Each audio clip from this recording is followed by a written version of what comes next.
If somebody practices a behavior which is good, anybody practice that behavior that is good, no? Isn't it?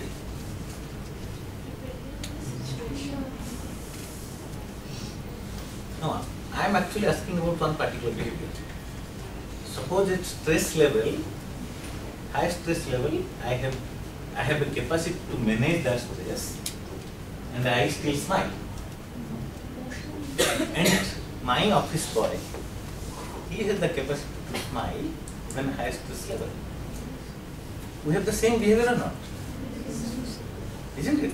We have the same behavior. So we are at the same level of behavior. You agree? Yes, sir. Professionals, when we are actually looking at competencies, we have to look at what behaviors people possess. Because for each function, each task what I was explaining, each task will be completed with certain kind of behaviors.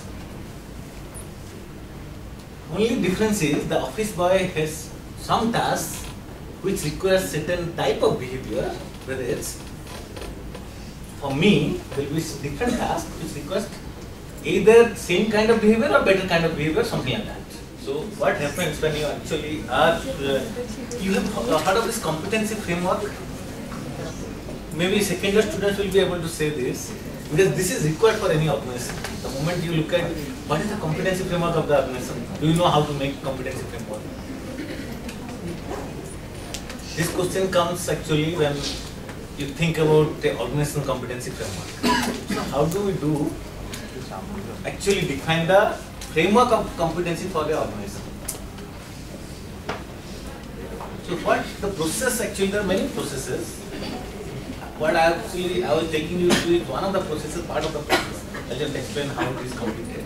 But now it is actually, please try to understand what you will actually engage again is a part of the process, which is the organizational process.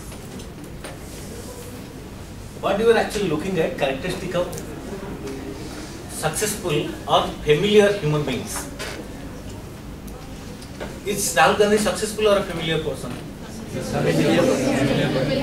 Mahatma Gandhi was a successful person or familiar person?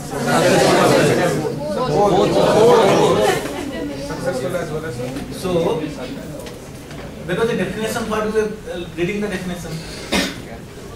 Characteristics which actually differentiate successful people, superior performers. Understand, this definition was very key, that's why I thought of relating to this example. Now, what happens when you actually define competency framework for the organization? What do? You identify, if it is a new organization, entirely new organization, you identify people who are superior performers at the senior most level. Because business comes or business is operated because the leadership. For example, suppose GlobeSim wants to develop a competency framework, they will identify who are the top leader, among the 5-10 people in the leadership team, who are the superior performers, and they will actually plot them into this graphs. A team of 3-4 people will discuss and plot them into graphs. Then they will write characteristics, exactly the characteristics. And now when you actually do a competency framework, what do? You will actually interview or you will actually discuss like this about each and every superior performer in the team of leadership. Suppose we are the leadership team, so out of that, suppose 3 of them are the superior performers, then we will actually identify what makes them superior in this area. So many examples will come. Just like we have discussed one example. I am affiliating myself with larger mass, so I am leaving my heavy clothing. Or I have started moderately living. So these will be coming as what? Behavior indicators. So when you actually start dissecting superior performers' characteristics, you will start getting this kind of behaviors in each of the buckets. Is it getting clearer for all of you? You will be discussing about characteristics about 3 of them. We will be discussing about 3 of them as superior performers. Then we will look at what are the characteristics. We will take just one bucket. For some time, we will take just one bucket. They have certain characteristics in this. That's why they are superior performer. We will be looking at, okay. What's your name? You? Athar. Okay. Swati, Rasi, Athar, we are discussing about 3 names. So, while discussing 5 of us, we are discussing this, we will tell that, okay, Rasi has these characteristics which is good. Athar has this characteristic which is good. So, there will be multiple characteristics which will be coming here which are good. Because of that, they are superior performers. Because we are discussing only superior performers. The moment you start discussing, there will be maybe 10 or 15 or 20 characteristics which will come in this bucket. Similarly, in the other buckets, you will find different characteristics. Once you start looking at these characteristics, you will find a pattern in these characteristics.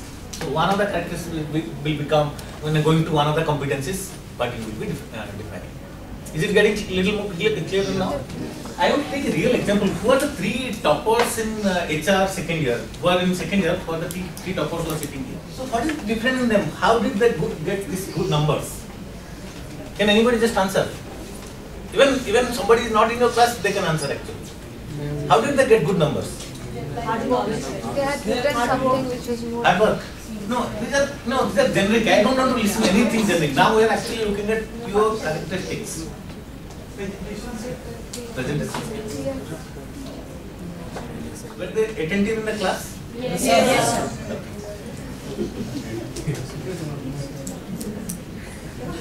Another thing they must be doing, little division of studies.